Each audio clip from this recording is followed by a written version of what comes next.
교리문답 주의 날 제41입니다.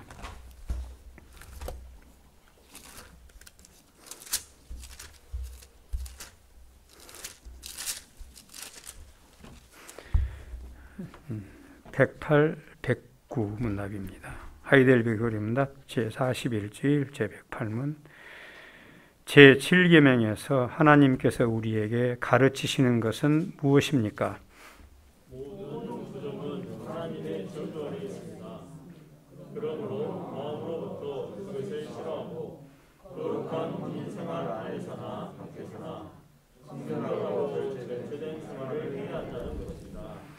제109문. 이 계명에서 하나님께서는 간음과 이와 유사한 부끄러운 죄만을 금하십니까? 우리 몸과 영혼이 모두 성령의 전이기 때문에 자신을 순결하고 거룩하게 지키는 것은 하나님의 뜻입니다. 그러므로 하나님께서는 모든 부정한 행위, 몸짓, 말, 생각, 욕망, 그리고 우리를 부정으로 유혹하려는 것은 무엇이든지 다 금하시다.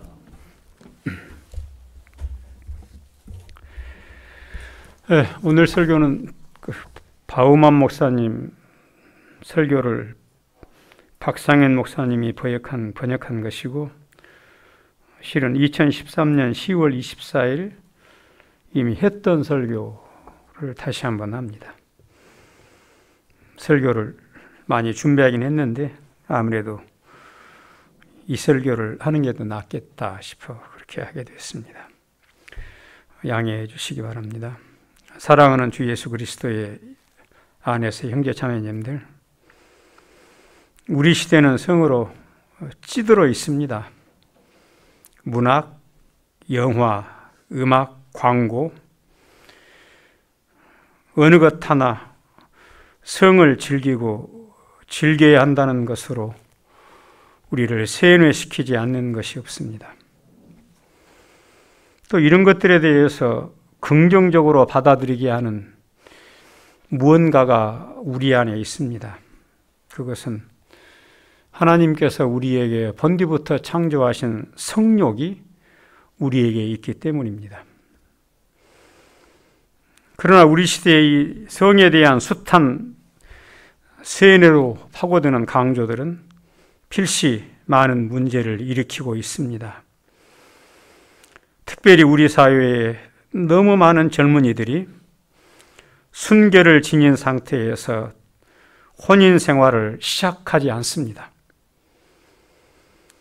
말도 안 되는 어린 시기의 청소년들조차도 성을 별 대수롭지 않게 여기는 경향이 너무 강한 나머지 이 사회도 교회도 부모들도 어느 정도 용인하고 있는 것이 현실이 되고 말았습니다.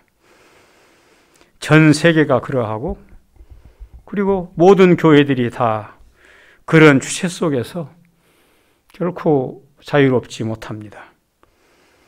은밀한 정사가 용인되고 너무 일반적인 현상이 되어버려서 교회 안에서조차도 순결을 잃어버린 채 혼인하는 것을 별 대수롭지 않게 여기는 경향이 매우 강합니다. 그러나 우리 시대의 이런 성적인 자유분방함은 분명히 주님의 심판을 비껴갈 수가 없습니다. 하나님께서 성적 문란에 대해 반드시 처벌할 것이라고 선언하셨기 때문입니다.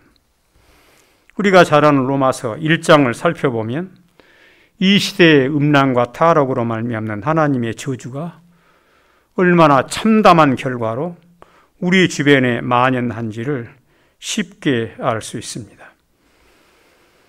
이혼이 만연하고 각종 무서운 질병들이 퍼져 있습니다. 참담한 가정의 결과들이 하루가 멀다 않고 우리 귀에, 우리 눈에 보고 들려집니다. 성이 제어되지 않는 바람에 얼마나 많은 부부가 깨지고 상처 입고 그리고 방황하게 됐는지, 또 얼마나 많은 자녀들이 또 그로 인해 상처받는 일을 우리는 여실히 보고 있습니다. 하나님의 심판이 우리 주변에 득실거립니다. 하나님께서 7계명을 우리에게 주셨습니다. 간음하지 말라 하십니다. 주님은 오늘도 주권적으로 우리 앞에 이 말씀을 두셨습니다. 왜 그렇습니까? 이유는 간단합니다. 우리 가운데 누구든 나이가 많든 적든 상관없이 상처받기를 원치 않으시는 우리 아버지이시기 때문입니다. 여느 죄는 주님을 근심시킵니다. 그러나 사람이 7계명을 범하면 이는 자기 몸에 대해서도 죄를 짓는 일이 되고 맙니다. 그리하여 그 자신에게도 삶은 지독하게 꼬이게 되고 큰 흉터가 남아 죽는 날까지 지을 수 없는 흔적을 안게 됩니다. 이는 다른 사람에게도 공히 마찬가지입니다. 이런 우리에게 하나님께서 간음하지 말라 명하신 것은 우리를 옥죄이고 옥매는 것이 아니라 우리를 보호하시려는 하나님의 배려입니다. 제7계명에서 하나님은 부패로부터 혼인생활을 보호하신다는 제목입니다. 첫 번째, 혼인생활의 목적. 두 번째, 우리에게 주신 성욕의 이유를 보겠습니다. 첫 번째, 혼인생활의 목적입니다. 우리가 이미 알고 있는 대로 또 오늘 읽은 대로 태초에 하나님이 아담을 창조하셨습니다. 아담의 과업은 하나님을 닮아 온 세상에 하늘에 계신 아버지 하나님의 참모습을 드러내며 사는 것이었습니다. 이 특별한 사명을 홀로 감당하게 하지 아니하시고 하나님은 독채하지 않도록 아내를 그 옆에 두심으로 하나님으로부터 부여받은 이 근본적인 사명, 하나님의 하나님 되심, 아버지의 아버지 되심을 세상에 드러내는 사명을 이루도록 도와주셨습니다. 주님께서 지혜로 아담이 독채하는 것을 그대로 두지 아니하시고 잠들어 있는 동안 그의 갈빗대를 취하셔서 이 자를 만드셨습니다. 성경이 이에 대한 아름다운 총평, 하나님께서 그녀를 그 사람에게 데려다 주셨다.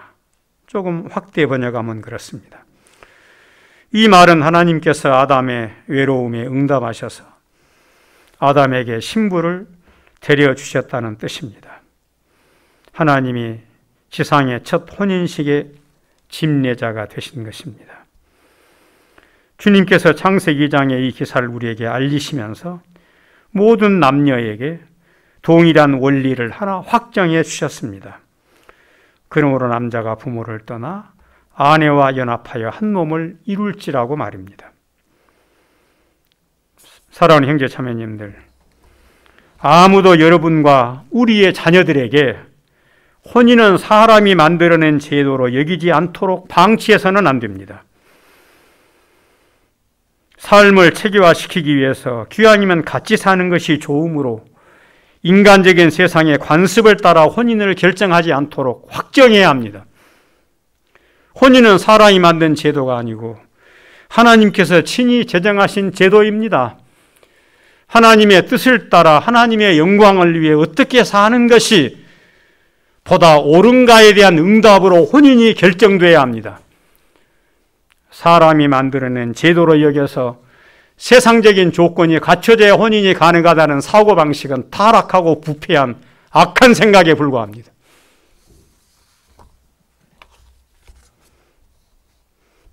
하와의 존재 목적은 무엇입니까? 또 아담의 존재 목적은 무엇입니까? 주님께서 분명히 말씀하셨습니다. 주님은 아담이 자기 곁에 조력자가 필요하다는 사실을 결정하셨고 그리고 아내인 하와를 창조하셨습니다. 아담의 과업은 이에나 지금이나 먹든지 마시든지 무엇을 하든지 하나님을 영화롭게 하는 것입니다. 그 길에 아담에게는 도움이 필요했고 그 도움은 친구로서의 도움이 아니라 아내로서의 도움이 필요했다는 것을 하나님이 정하셨습니다. 아내로서의 도움이 필요했다는 지혜를 가지신 하나님보다 지혜로운 사람은 아무도 없습니다. 그런 점에서 하와의 특수한 과업은 사명은 아담으로 하여금 남편으로 하여금 하나님을 영화롭게 하는 삶을 살아가도록 도와주는 일입니다. 그 길에서 벗어나지 않도록 지키는 일입니다. 그 길에 매진하도록 온 힘을 쏟도록 격려하는 일입니다. 하와는 아담이 하나님이 지으신 피조물을 돌볼 때 지치고 피곤하지 않도록 돌보는 일에 멈춤이 없도록 돕는 일이었습니다. 그렇게 함께 하도록 하기 위해 하나님이 자기 형상대로 남자와 여자를 만들어 부부가 되게 했습니다. 하와가 자기 자신만을 위해 존재하도록 허락받지 않았다는 뜻입니다. 이제는 나만의 시간이 필요하고 나도 자유로워야 된다는 생각을 갖는 것 자체가 바르지 않습니다. 아담이 자기 자신만을 위해서 존재하지 않는 것처럼 하와도 자기 자신을 존재의 중심에 두고 존재하지 않았습니다. 하나님이 그들을 창조하시기를 기뻐하셨던 것은 그들의 협력을 통해 자신의 영광을 드러내기 위함이었으므로 우연히 개별자가 개별적으로 살아가는 삶이 될 수가 없습니다. 그 일을 효과적으로 하도록 합법적으로 하도록 정하신 제도가 혼인입니다. 이 진리는 혼인이 두 사람 사이의 단순 관계가 아니라는 것을 확정합니다. 우리 사회는 이렇게 말합니다.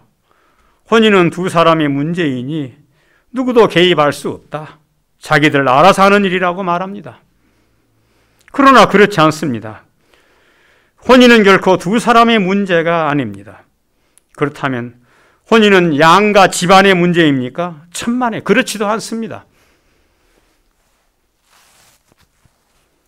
혼인은 마치 알기 쉬운 도형으로 표시하면 삼각형과 같습니다. 양 끝에 남자와 여자가 있고 꼭지점에 하나님이 계시는 삼각형을 말합니다. 남자와 여자가 모두 한 과업을 가지고 있고 따로따로 과업을 가지지 않고 하나님과 연결된 관계 안에서 하나의 과업을 수행해야 합니다. 하나님을 향한 특수한 과업을 수행하기 위해 하나님은 두 사람을 두 끈으로 따로 묶어두지 않고 한 끈으로 하나로 묶으셨습니다. 하나님 없는 혼인은 온전한 의미에서 하나님이 본래 제정하신 혼인의 목적에 부합하지 않습니다. 왜냐하면 하나님이 없다면 혼인의 근본 목적이 무시되기 때문입니다. 따라서 혼인은 두 사람의 문제가 아닙니다. 그래서 우리는 죄 가운데로의 타락이 혼인 생활에 치명적인 폐해를 입힌 것을 발견하게 됩니다. 타락한 결과 아담은 하와에게 모든 탓을 돌려서 하와를 비난하고 하와는 모든 탓을 아담에게 돌려서 아담을 비난함으로 두 사람을 하나로 묶어 놓으신 하나님을 비난하는 결과에 이르고 말았습니다. 히브리어 번역본에도 아담과 하와가 서로를 비난할 때 남편, 아내라 말하지 않고 그녀, 그 남자라고 말하는 것이 인상적입니다. 왜 그렇습니까? 아담과 하와 사이에 두 사람 사이의 성격 차이 때문입니까? 사물에 대한 이해관계 때문입니까? 세계관 때문입니까? 천만에. 그들 사이에 뒤틀린 근본적인 원인은 하나님과의 관계가 뒤틀려 있기 때문에 나타난 결과입니다. 남편을 원망하는 아내, 그건 남편의 문제가 아니라 자신과 하나님과의 문제입니다. 아내를 원망하는 남편, 아내 때문이 아니고 근본적으로 하나님과의 관계가 무너져 있음으로 나타난 폐해입니다. 아내를 원망하거나 남편을 원망하지 말고 하나님 앞에 자신을 바로 세우는 일이 근본입니다.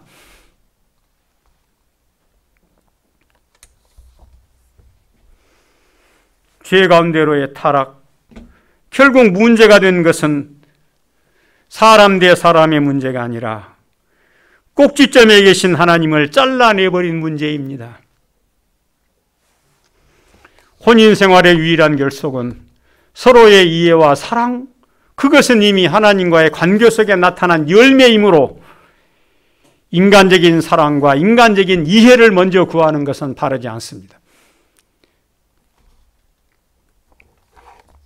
그러니 부부 사이가 원만하지 않다면, 부부 사이에 서로에게 원망이 있다면 누가 됐든 남자건 여자건 하나님과의 관계를 우선 정리해야 합니다. 성격 차이는 세상에 누구도, 나와 나 사이에도 성격 차이가 있습니다.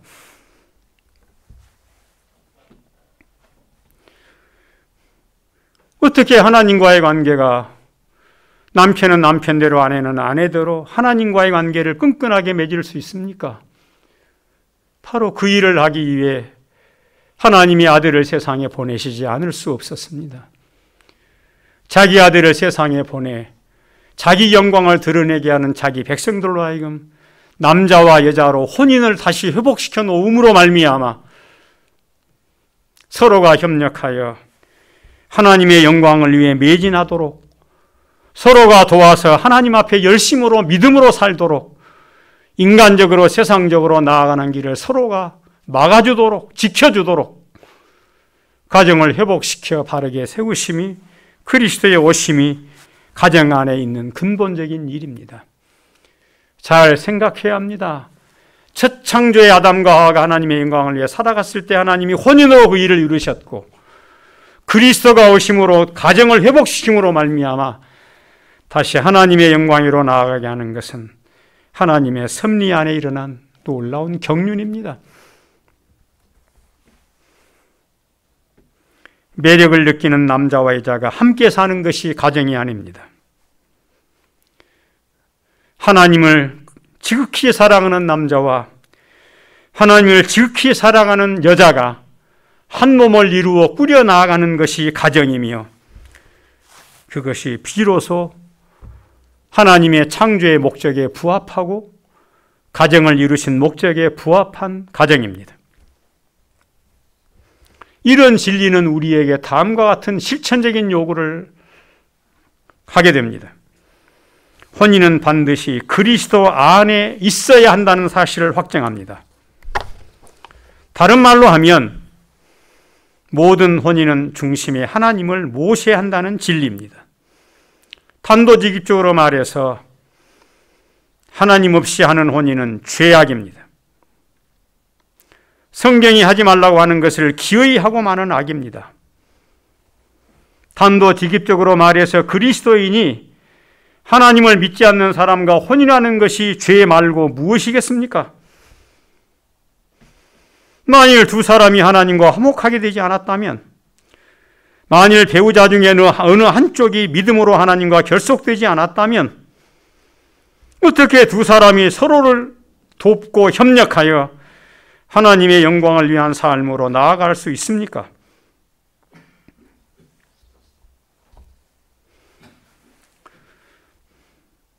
근원적으로 사랑은 인간이 인간을 좋아하는 것이 사랑이 아닙니다.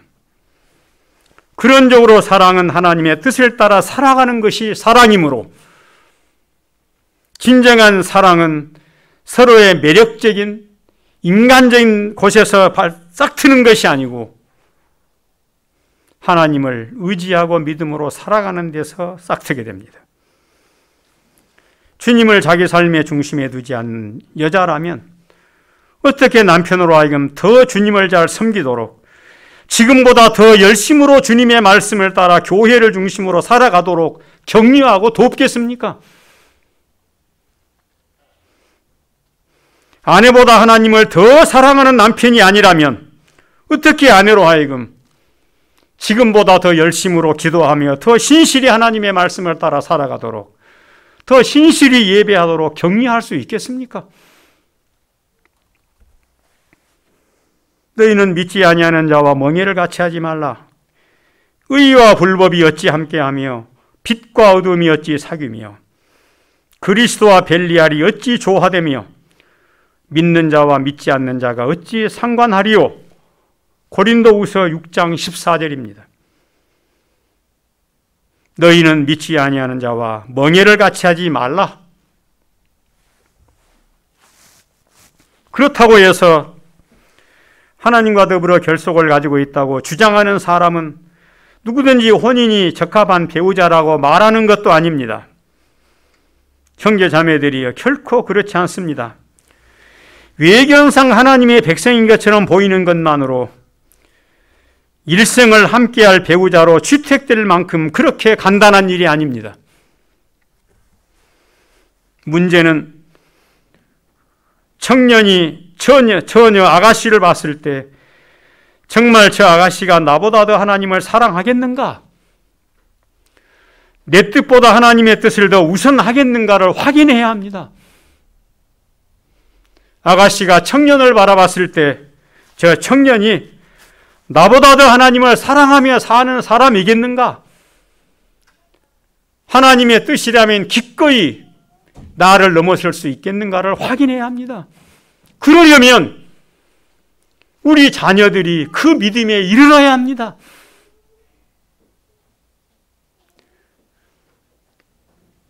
매력 있고 유머 넘치며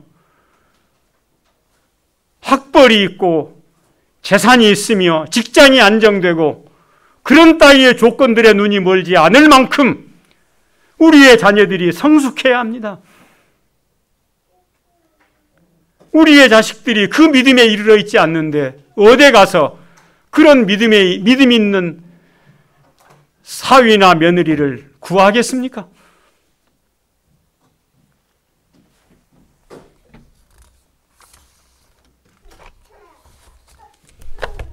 애초부터 하나님을 모르는 사람이라 하더라도 조건 좋으면 적당히 혼인해서 세월 가다 보면 내가 사랑하고 잘 감싸주면 믿음으로 살지 않겠는가?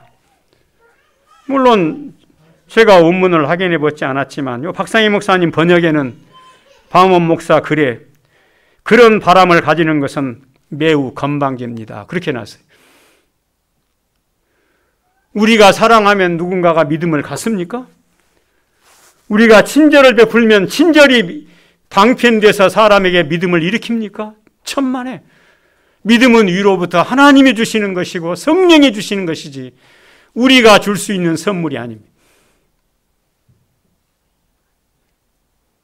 그러니 교회 밖에서 사람을 구하는 것은 말이 되지 않을 뿐만 아니라 비록 교회 안에 있다 하더라도 그 믿음에 이르러 있지 않으면 적당히 세상적이고 적당히 신앙적이면 일생 동안 적당하게 살다가 적당히 죽을 수밖에 없는 위험을 폭탄을 안고 가정을 꾸리는 불행이 되고 맙니다.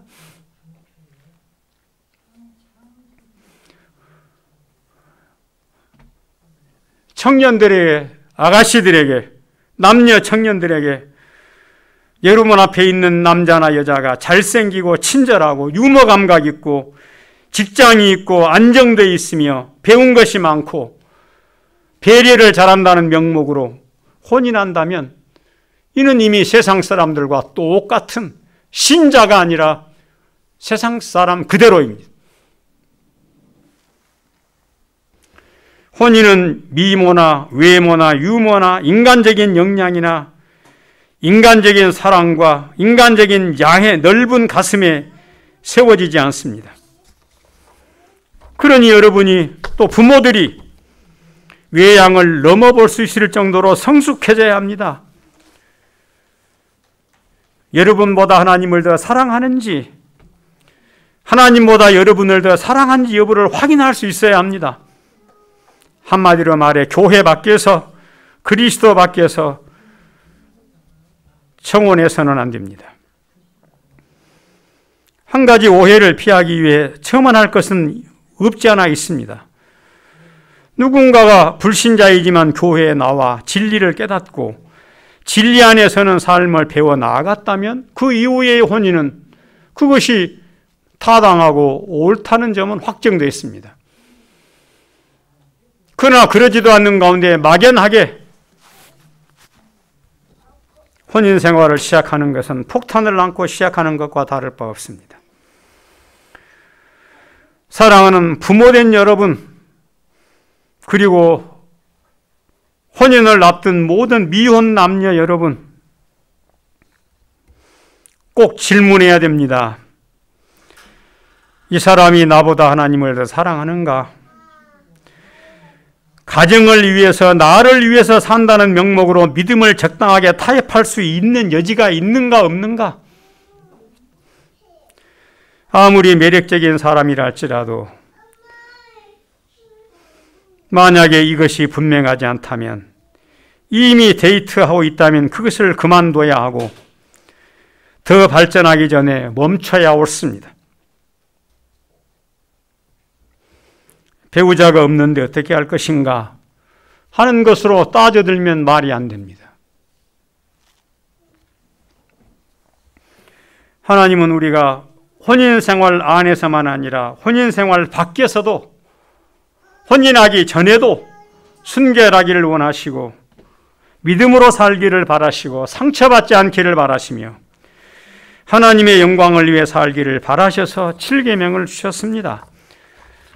그러니 7계명은 우리로 하여금 혼인의 목적을 바르게 알므로 우리의 가정을 보호하시려는 하나님의 배려입니다. 이제 두 번째, 성욕의 문제를 생각해 보겠습니다.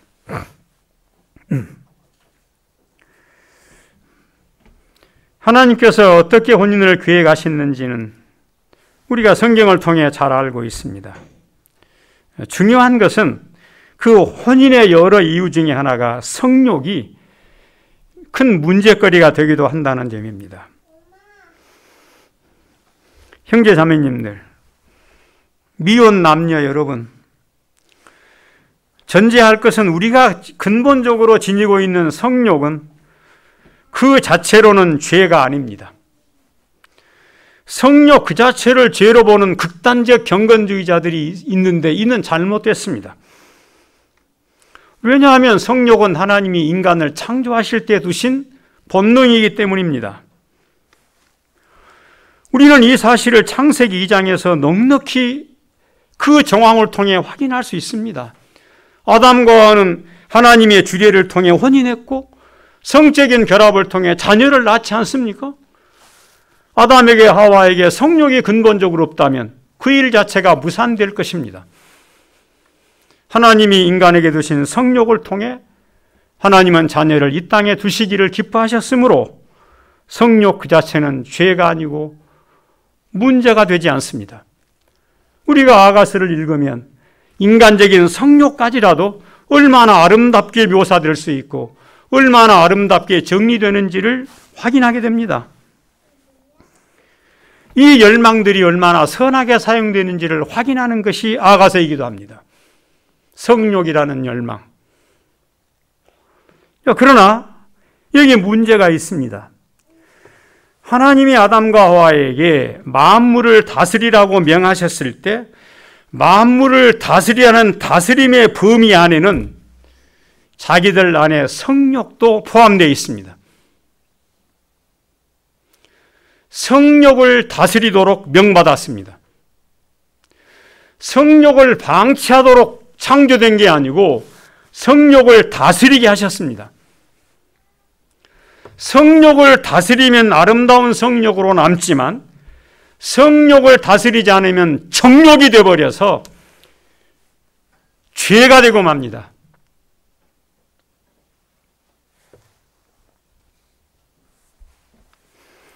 하나님께서 아담과 하와에게 각각 부부로의 한 몸을 명하셨을 때 서로에게 성욕을 통해 아름다운 사랑을 나누며 그로 말미암아 후손들까지도 이어지도록 배려하셨습니다. 그러나 만약에 이 성욕이 다스려지지 않으면 정욕이 되어 타락한 악의 본능을 드러내고 맙니다.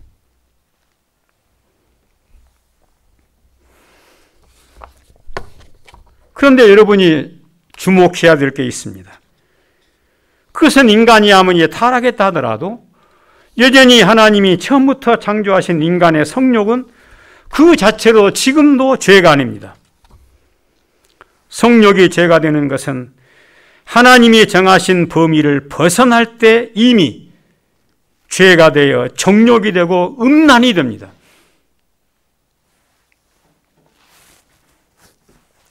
자, 이제 그리스도께로 와봅시다. 모든 설교가 그러하듯이 주님께서 이 땅에 오셨습니다. 그리고 마귀를 물리치셨습니다. 주님이 그의 권능으로 마귀를 물리치셨다는 말은 인간의 성욕을 정욕으로 바꿔내기 위해 혈안되어 있는 원수를 물리쳤다는 말입니다. 주님이 세상을 이기심으로 말미암아 세상에 온통 널려있는 보편적인 유행과 풍조, 트렌드라는 이름으로 인간의 성욕을 자극하는 악들을 능히 물리쳐 주심으로 성욕이 성욕으로만 남도록 은혜를 입히신다는 것을 전제합니다. 따라서 주님의 십자가에 피 흘려 죽으신 구속의 은혜가 우리로 하여금 성욕을 아름답게 하고 정욕이 되지 않도록 성욕을 다스리게 하십니다. 왜냐하면 하나님이 자기 백성으로 만드시는 은혜 아래서 성령을 우리 안에 보내어 우리로 진리를 깨닫게 하고 하나님의 자녀라는 확증을 내적으로 주신 것과 함께 더불어 성령이 우리 안에 오심으로 말미암아 비로소 잃어버렸던 성령의 특별한 은사를 얻기 때문입니다. 그 은사가 성령의 9가지 열매 중에 절제입니다. 영어로 말하면 셀프 컨트롤입니다. 자기 조절입니다. 성령께서 우리 안에 오셔서 성령의 열매인 절제의 열매를 허락하심으로 말미암아 이제 주님을 믿는 하나님의 백성들에게는 이런 요구가 가능하게 됐습니다. 하나님의 뜻은 이것이니 너희의 거룩이라.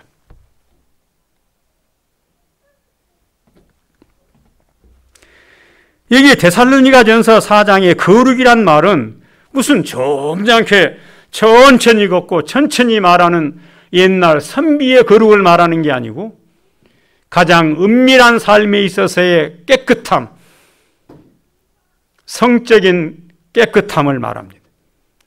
하나님의 뜻은 이것이니 너희의 거룩함이라. 그 거룩함이 본문의 문맥 속에서 성적인 거룩함, 성적인 깨끗함, 성욕으로만 남기고 정욕으로 넘어가지 않는 것을 말합니다. 어떻게 성욕이 정욕으로 넘어가지 않게 하는가?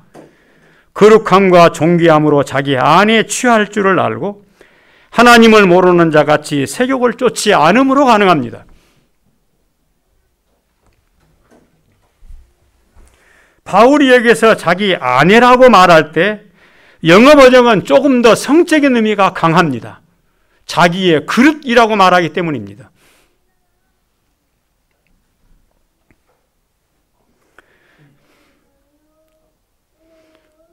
데살로니가서 4장 6절 이 일의 분수를 넘어서 형제를 해하지 말라는 말도 그 말입니다.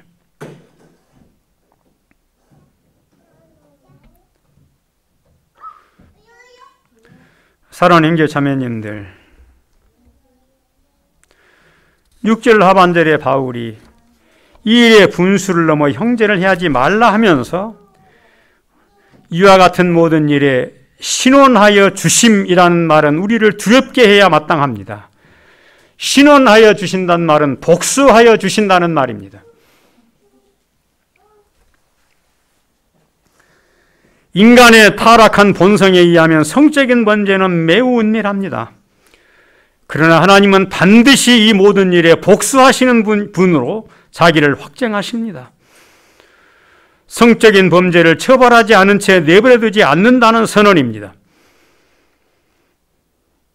어떻게 해야 됩니까? 눈물로 경건한 슬픔으로 가슴을 치고 회개하는 길밖에 없습니다. 다시는 7계명을 또 달리 범하지 않도록 해야 한다는 말입니다.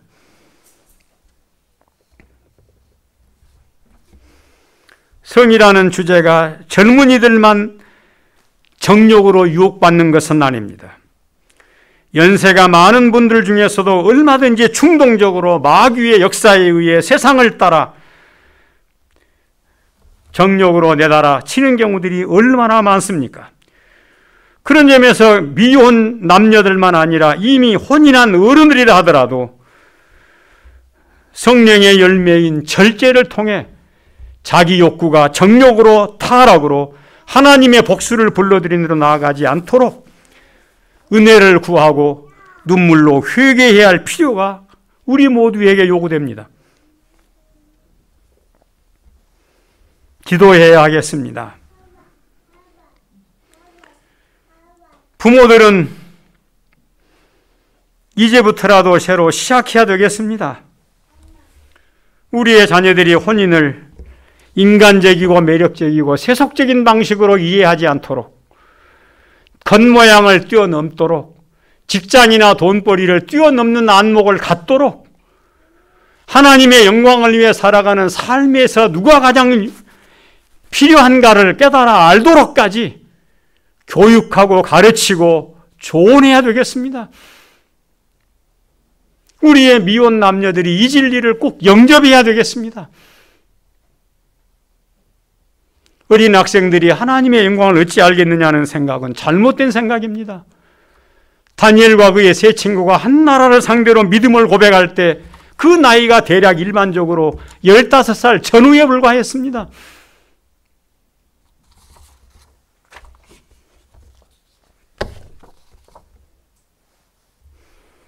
그런 점에서 간음하지 말라는 계명을 순종하는 것은 진정한 복과 자유, 육신에 계셔서 육신대로 살지 않는 자의 자유, 마음의 생채기를 남기지 않을 자유, 눈물로 회개야말로 마음의 생채기를 지워가는 길,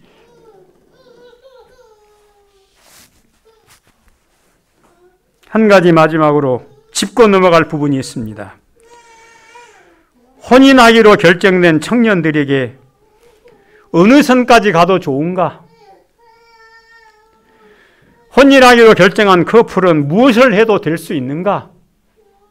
이 두 질문에 대해 이 설교문, 이 질문은 기본부터 잘못되어 있다고 확정합니다. 어디까지 갈 수 있는가는 질문이 잘못됐습니다. 왜냐하면 합법적으로 하나님 앞에서 혼인하지 않았음에도 불구하고 어디까지 갈 수 있는가를 상정하는 것 자체가 이미 틀려먹었기 때문입니다.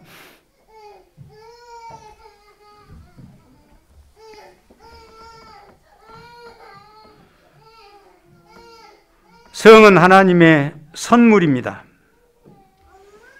합법적으로 허락해 주시기 전에 이 선물을 사용하는 것은 이 선물을 깨트리는 어리석음이고 하나님 앞에 큰 죄입니다.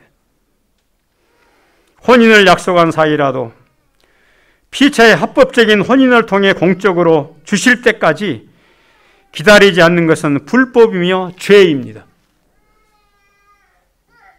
그런 점에서 누군가가 혼인할 상대가 정해지면 이 정욕으로 번지는 위험을 막기 위해서라도 우리의 교회 질서 안에서 가능한 빨리 혼인하도록 권면하고 있지 않습니까?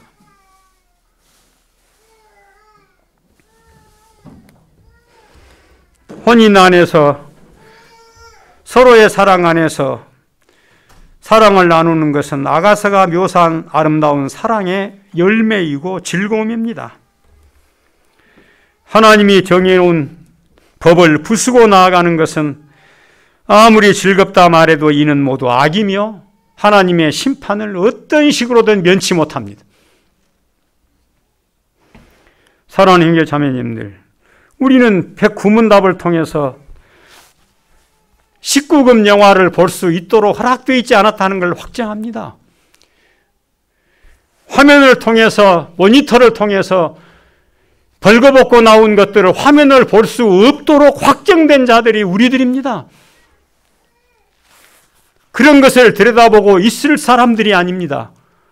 세상이 19만 넘으면 된다는 기준에 따라 행동할 자들이 아니고 어쩌든 인간의 정욕을 자극한 대로 나아가는 어떤 것도 거부하도록 부름받은 자들입니다. 우리 고백서가 그렇게 말합니다. 우리를 부정으로 유혹하려는 것은 무엇이든지 다 금하십니다. 간음하지 말라.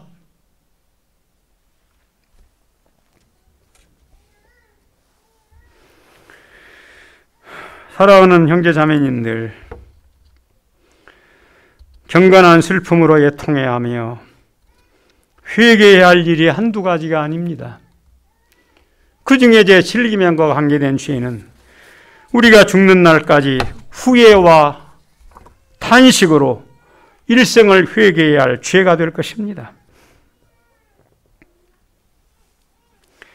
혼인 안에서나 혼인 밖에서나 부정해서는 안 됩니다. 우리 고백사가 모든 부정은 하나님의 저주 아래 있다고 확정합니다. 그러므로 그것을 마음으로부터 싫어하고 거룩한 혼인생활을 안팎에서 순결하고 절제된 생활을 해야 한다는 것입니다. 만약 우리 아이들이, 우리 미혼 청년들이 그렇게 산다면 세상에서는 마치 유물처럼 대접받겠지만 하나님 앞에서는 큰 영예를 얻을 것입니다. 제7계명을 통해 하나님이 이미 혼인생활을 하고 있는 우리의 혼인생활을 보호하시고 항차 혼인하게 될 우리의 미래의 자녀들의 가정들을 보호하십니다. 형제 자매님들, 마지막으로 데살로니가전서 4장 7절을 마음에 새기시기 바랍니다. 하나님이 우리를 부르심은 부정케 하심이 아니요 거룩케 하심이니 그러므로 저버리는 자는 사람을 저버림이 아니요 너희에게 그의 성령을 주신 하나님을 저버림이니라. 아멘.